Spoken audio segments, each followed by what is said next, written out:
Fala, meu guerreiro, fala, minha guerreira. Estamos aí ao vivo para mais uma live nesta jornada em busca do Reino Encantado das Universidades, né? Nossa live de toda segunda-feira falando sobre as obras de leitura obrigatória dos principais vestibulares aí. Beleza, gente? E hoje nós vamos trabalhar com uma obra da Unicamp, que é uma novidade esse ano, né? Que é o Casa Velha. Olha só, a capa do Casa Velha é essa aqui, ó, do Machado de Assis, tá? É esse livro aqui, ó. Eu quero mostrar o tamanho dele, tá, gente? Olha. Curtinho, pequenininho. Aqui eu tenho dois livros, tá? Eu tenho o Alienista e tenho o Casa Velha. Então o Casa Velha é metade desse livro aqui, gente. É isso aqui, ó. Isso aqui é o Casa Velha, metade do livro, tá?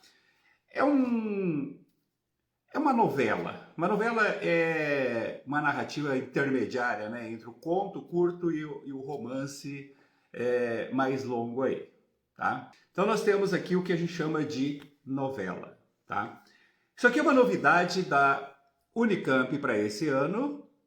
Eu confesso, gente, eu sou apaixonado pelo Machado de Assis, né? E eu confesso que eu confundi essa obra. Quando saiu Casa Velha, que eu li assim por cima a lista, né, a novidade, eu falei, Relíquias de Casa Velha, né? Um livro de contos que tem diversos contos e tal. Aí depois, quando eu fui olhar mais a fundo, eu falei, não, é Casa Velha, né? É uma narrativa, como eu falei, uma novela, né? Quase um romance aí. E aí eu falei, poxa, mas eu nunca ouvi falar desse livro e tal. E pesquisando, eu acabei descobrindo que este livro, ele não foi publicado em vida pelo Machado. Tá? O Machado sempre organizou as obras dele, sempre publicou as obras dele, mas este livro especificamente, o Casa Velha, ele não publicou como livro. Tá? Na verdade, é assim, ó, o livro foi publicado entre 1885 e 1886, portanto, depois do Memórias Póstumas, naquele período que a gente chama de segunda fase do Machado, a fase realista dele. Memórias Póstumas é de 1881 e ele marca, né, essa divisão aí entre as duas fases machadianas, tá? Ele foi publicado numa revista da época chamada Estação, na forma de folhetim, né? Quando você vai publicando capítulos semanalmente, quinzenalmente e tal. Era uma forma muito comum, né, dos autores fazerem suas publicações, especialmente no período romântico. Tá? O livro foi publicado dessa forma, mas não foi depois organizado e publicado em forma de livro. Tá? O livro só foi publicado pela primeira vez em forma de livro, como vocês têm aqui, a imagem aí, em 1943, tá? Isso aconteceu graças a um trabalho, deixa eu voltar aqui, de uma professora, uma pesquisadora, né, que organizou isso e publicou em 1943, então já no século XX aí, tá? E aí é o seguinte, gente, a Unicamp ela tem um hábito de resgatar autores esquecidos, né? Não devidamente valorizados aí. Mas não é o caso do Machado, né? O Machado, vocês sabem, é o nosso maior escritor, mais lido, mais comentado. Então não seria o caso de resgatar. Mas na verdade acho que a Unicamp quis resgatar essa obra especificamente, essa obra Casa Velha, tá? Que de qualquer maneira é uma obra que não é badalada, não é discutida, não é comentada pela crítica aí, tá? Então essa é a novidade, tá? Um livro curtinho, como eu falei, né, de cerca de 70 páginas, né, de leitura relativamente tranquila, que a gente vai comentar, a gente vai falar algumas coisas agora para vocês. E principalmente coloque as suas perguntas, isso é muito importante, tá? Eu vou passar algumas informações que eu julgo pertinentes, necessárias do livro, e aí eu respondo perguntas, né? Dentro desse período, nós temos no máximo 1 hora aí de live, né? Que é o que o Instagram permite, mas eu pretendo fazer inclusive essas lives mais curtas, em torno de 30 minutos, 40 minutos e tal. E essa extensão depende muito de vocês, da participação de vocês. Tá bom, gente? Então vamos lá, gente.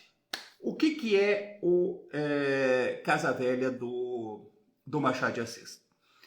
Bom, como eu falei, é uma obra que não foi publicada, e eu vou tentar, inclusive, fazer algumas divagações aqui sobre por que essa obra não foi publicada em vida, por que o Machado não publicou isso em forma de livro. Como eu falei para vocês, o Machado ele tem 2 fases. Ele tem uma primeira fase romântica, né, que a princípio são as obras produzidas antes de 1881, né, quando ele publica o Memórias Póstumas, sua grande obra, seu clássico, e tem as obras realistas que vêm, supostamente são aquelas publicadas depois de 1881. Como eu falei para vocês, o Casa Velha é de 1885, 1886, tá? Foi publicado em capítulos, né? Então teve um período aí que foi publicado na revista Estação.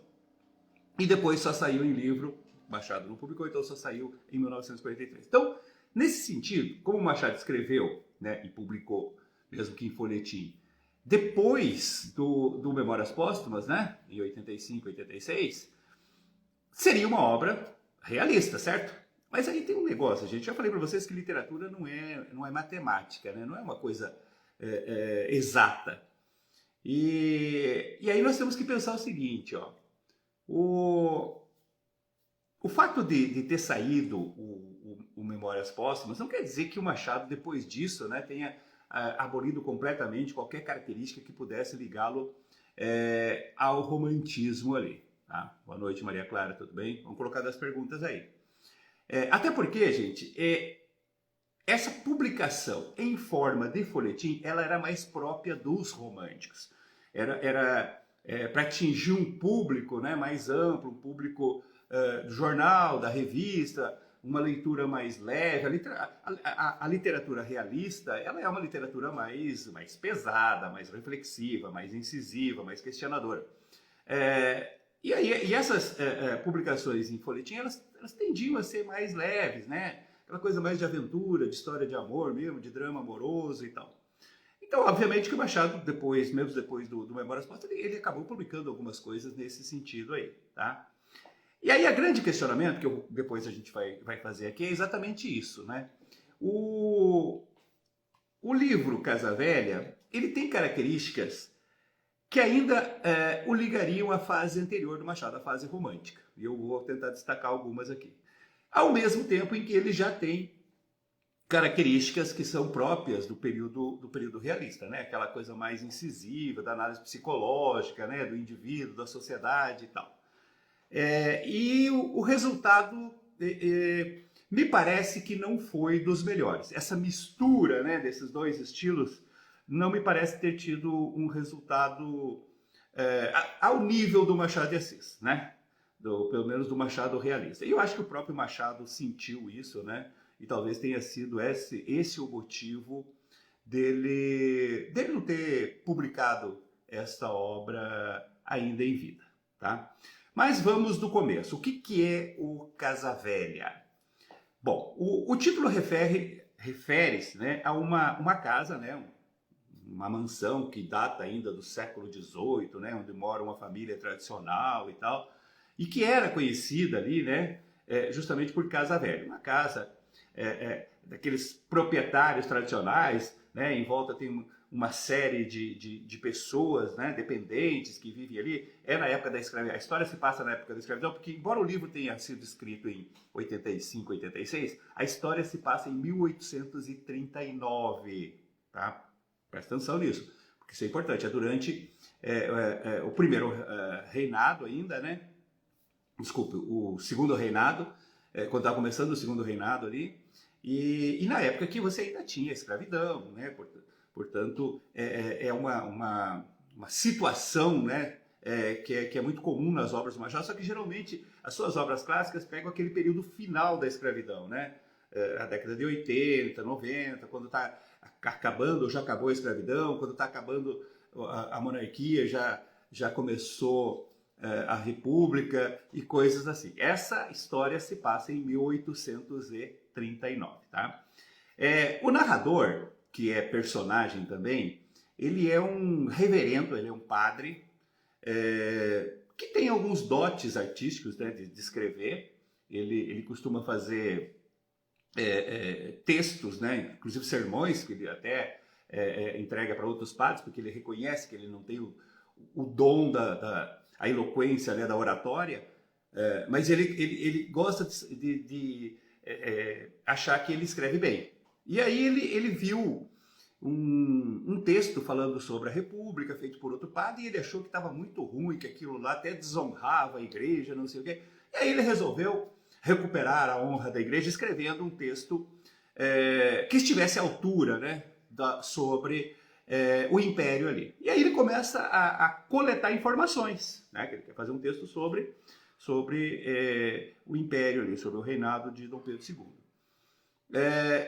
E nesse inteirinho ele fica sabendo que nessa casa velha, porque essa casa velha pertence a uma viúva de um ex-ministro de Dom Pedro, tá? Uma figura importante ali, né? E aí ele fica sabendo que lá tem uma biblioteca, que lá tem muitas informações, tem anotações, tem diários, tem uma série de coisas que ajudariam muito na sua pesquisa. Ele consegue a autorização para pesquisar na biblioteca dessa viúva. Consegue através de um padre.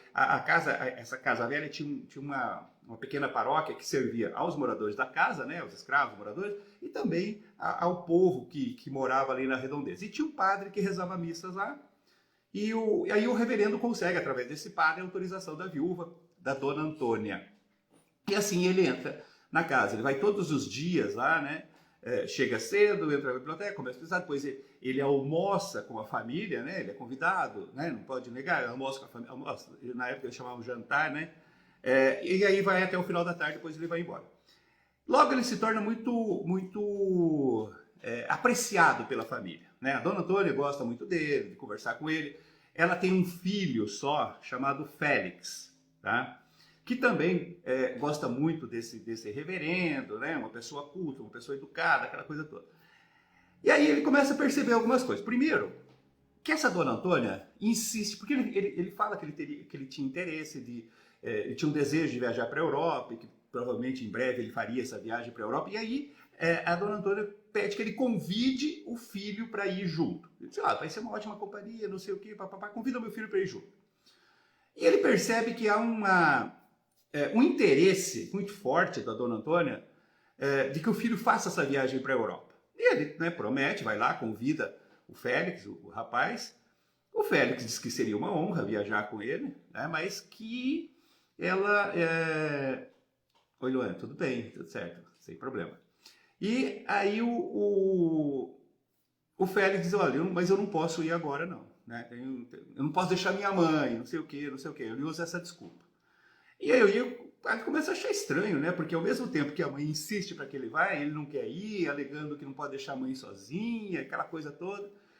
E logo ele vai descobrir o motivo, né? Alguns dias depois que ele está lá, vem uma moça passar uns dias ali na Casa Velha, uma moça muito bonita chamada Lalau, tá?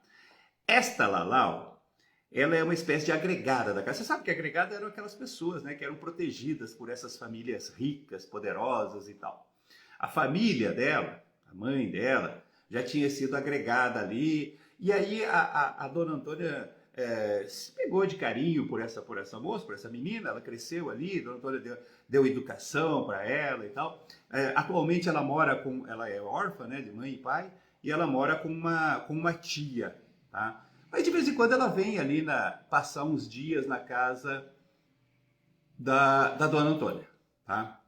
E o padre, perspicaz, né, naquela análise da alma humana, logo ele percebe que o motivo da viagem da Europa desejado pela dona Antônia e negado pelo Félix é a Lalau, tá? Ou seja, ele percebe que existe alguma coisa entre a Lalau e o Félix. Que a Lalau está apaixonada pelo Félix, né? E ele parece corresponder a isso.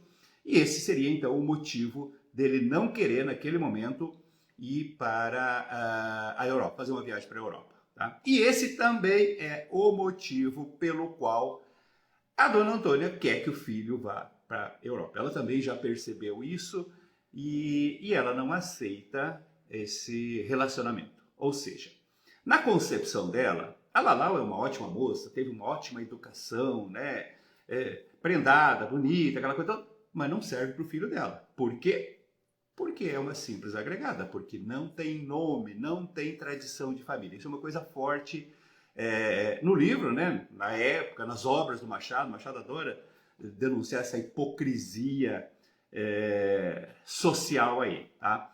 Eu até separei um trecho aqui, deixa eu ver se eu acho para vocês. Aqui, tá? Tem um momento em que o padre descobre isso, né? E aí ele se propõe, né, por livre e espontânea vontade, ajudar os pombinhos enamorados lá. E aí ele tenta conversar com a dona Antônia, explicar para ela, olha, mas a Lalau daria uma ótima esposa, né? Uma moça prendada, uma moça educada, de boa família, papapá, aquela coisa toda. E aí a dona Antônia tem uma hora meio que ela explode, né? Dizendo, o que você está pensando? Olha o texto aqui, gente. Deixa eu ler esse texto rapidinho para vocês entenderem melhor, tá? Olha só. Realmente, não sei que ideias entraram por aqui depois de 31, tá? Ainda são lembranças do Padre Feijó. Bom, primeiro deixa eu explicar isso aqui para vocês. 31 é 1831, tá? Isso aqui refere-se a uma lei que proibiu o tráfico de escravos, né? O tráfico de escravos vindos da Europa. Não podia mais trazer escravos para cá. Essa lei ficou conhecida como Lei Feijó, tá? Então é disso que a dona Antônia está falando, né? Que parece que depois disso algumas ideias apareceram com as quais ela não concorda, ó. Aí ela diz assim, parece mesmo achaque de padres, por causa do padre Feijó, né? E agora o reverendo ali, narrador. Quer ouvir por que razão não podem casar? Porque não podem.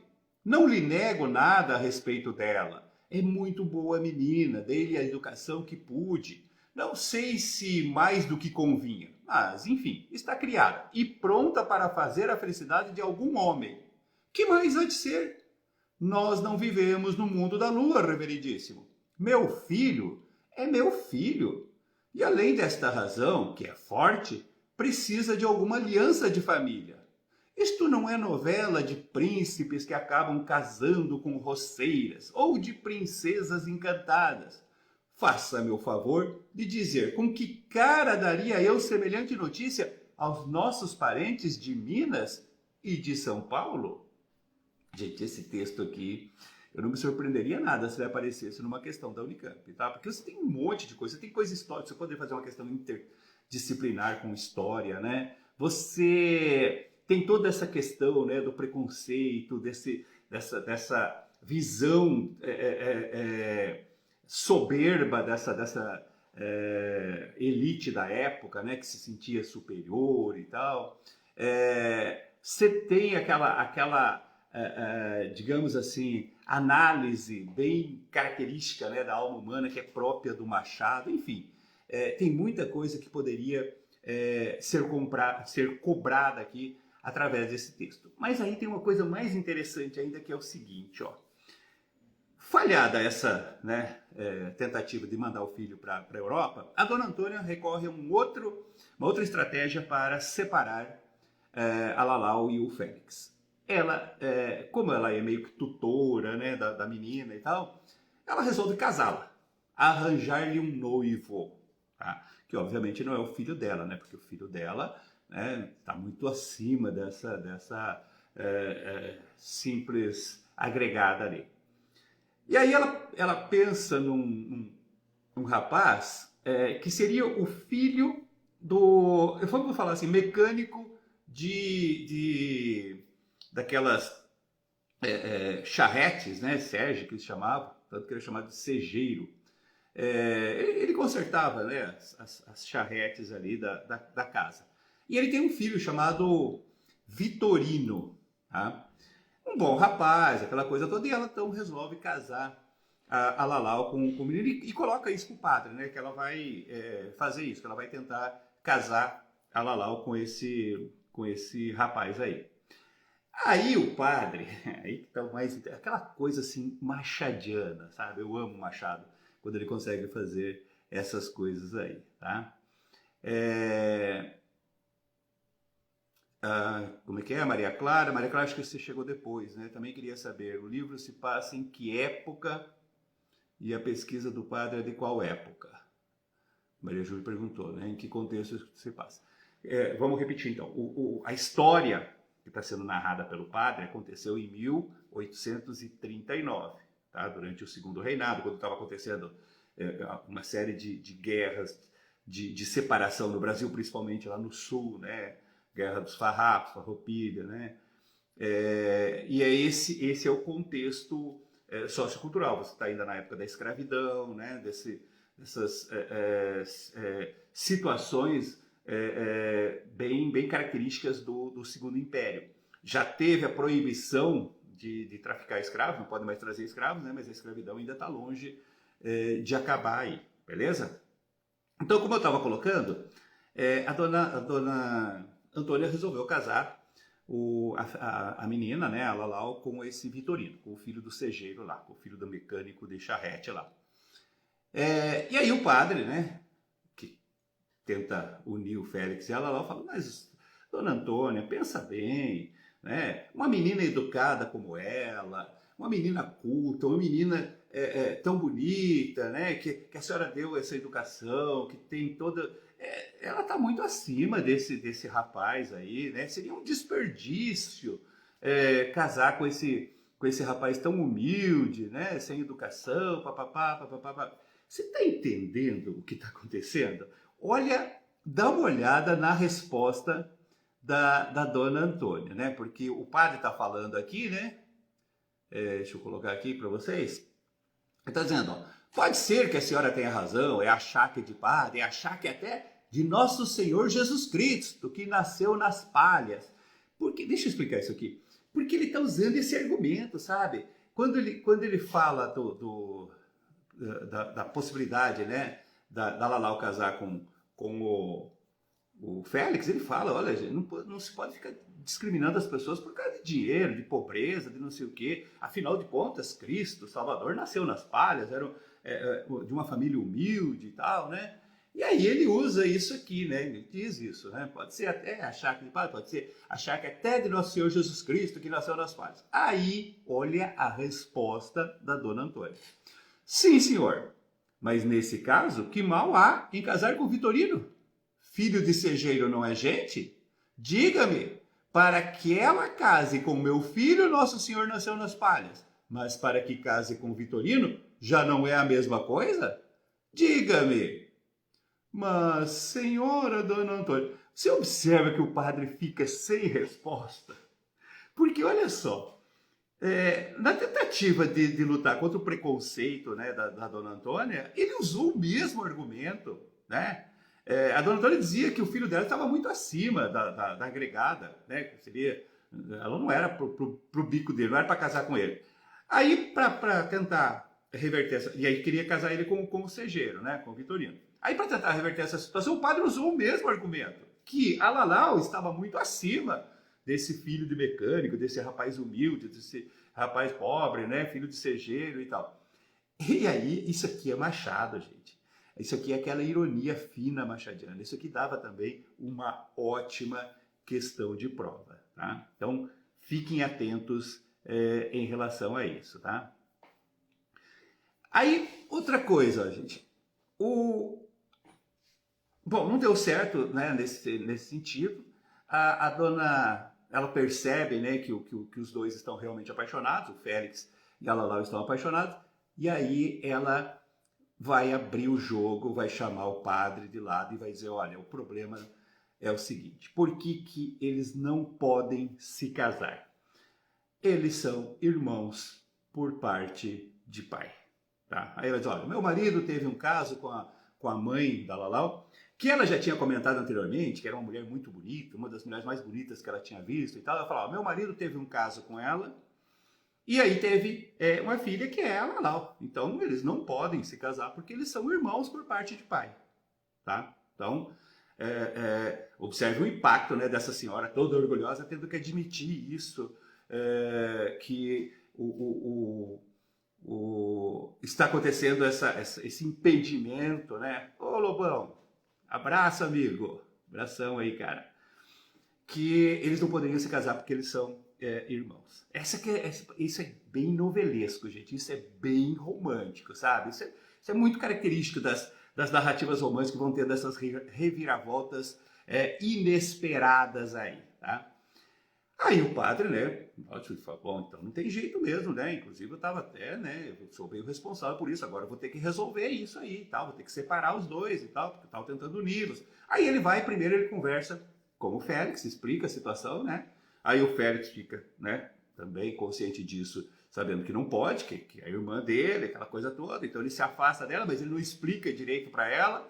Aí a Lalau começa a ficar desesperada, porque parece que todo mundo tá contra ela agora e tal. E aí o padre, o reverendo, o narrador, ele que está contando a história, resolve contar também para a Lalau. Chama ela de lado, vê que ela está sofrendo e fala assim, não, você merece saber a verdade, papapá. O que aconteceu foi isso, isso e isso, tá? Você é filha, sua mãe teve um caso com o antigo ministro, né, o dono da casa aqui, e você não pode ser a irmã do Félix.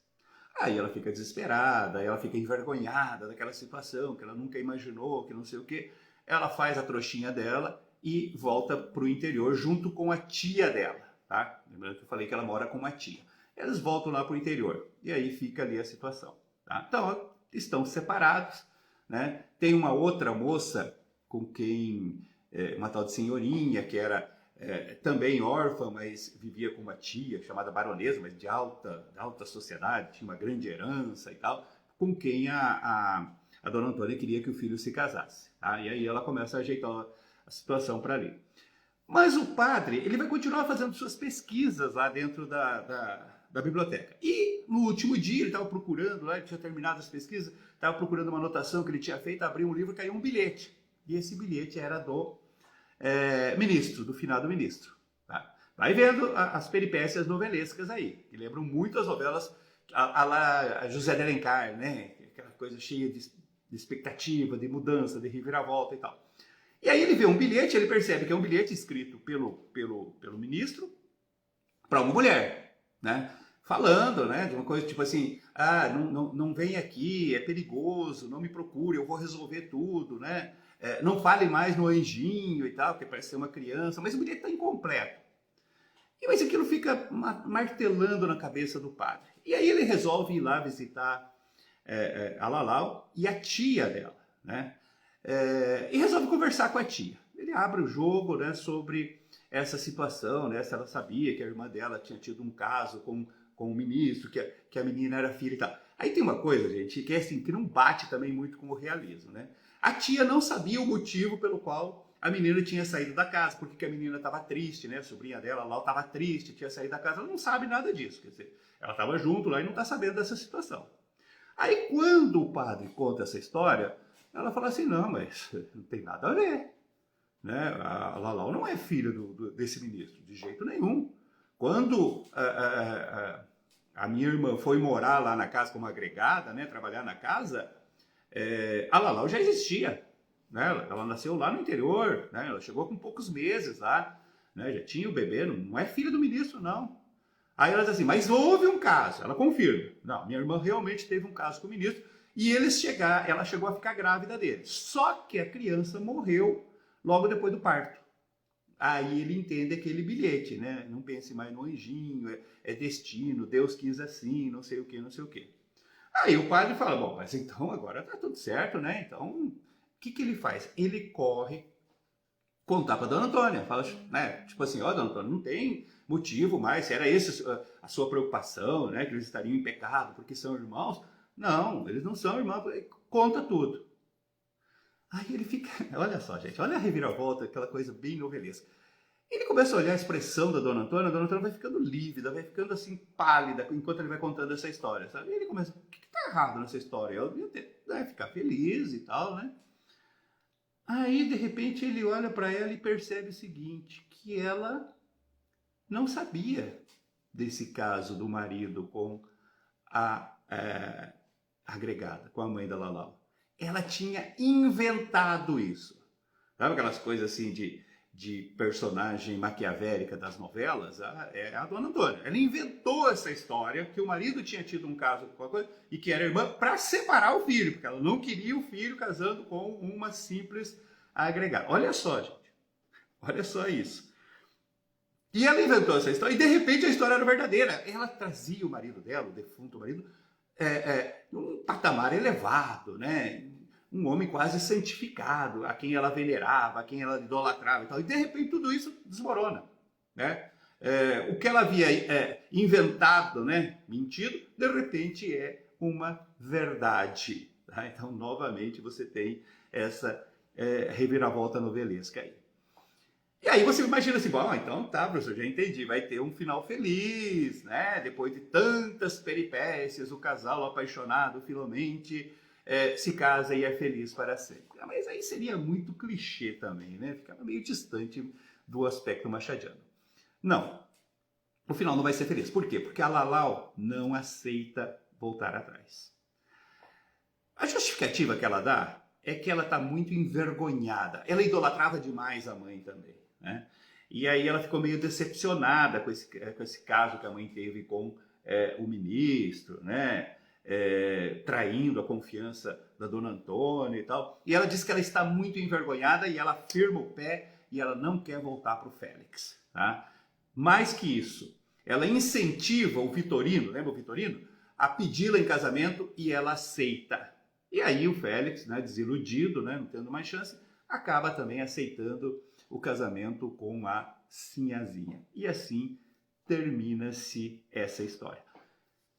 Minha avaliação. Gente, eu, depois de ler esse livro, né, como eu falei, eu adoro Machado de Assis, eu sou daqueles que acham que ele é o maior escritor brasileiro de todos os tempos, né?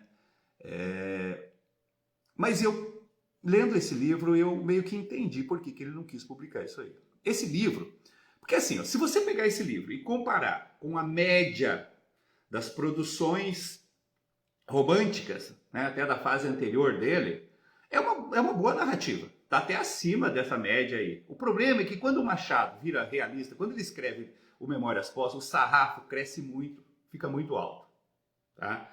E aí esse livro fica abaixo. Ele deve ter sentido isso. Por isso que ele não publicou. Por isso que ele não foi lá, né, organizou o livro em forma de livro, tá? Deixou assim, né, só em folhetim, e o livro só foi publicado e ficou esquecido. E aí também a gente entende um pouco por que a crítica também, né, o livro não é desconhecido, tá? O livro, claro, os pesquisadores do Machado, né, sabem da existência desse livro, mas não é um livro, digamos assim, que esteja à altura do Machado realista, o Machado que a gente conhece, que tem o Machado romântico e tal. Aí a outra pergunta, e aí, né, como eu falei, eu particularmente concordo com isso. Eu acho que essa obra, se você comparar, né, com os clássicos machadianos do período realista, ela fica abaixo. E aí a pergunta que não quer calar, que você deve estar se fazendo agora também, é a seguinte. Tá, professor, mas e aí? O livro é romântico ou o livro é realista? Pois é. Como eu falei, se nós pensarmos em termos de data, o livro é realista. O livro acontece depois do Memórias Póstumas. Tá? Se pensarmos em termos de conteúdo, nós temos várias características ali que ainda o prendem ao romantismo. Tá? Tem algumas descrições na análise que eu fiz do livro, que eu coloquei lá no site, né, análise completa, eu pego alguns trechos do livro muito românticos, né, descrições idealizantes, tanto da Lalau quanto da Sinhazinha, da personagem feminina.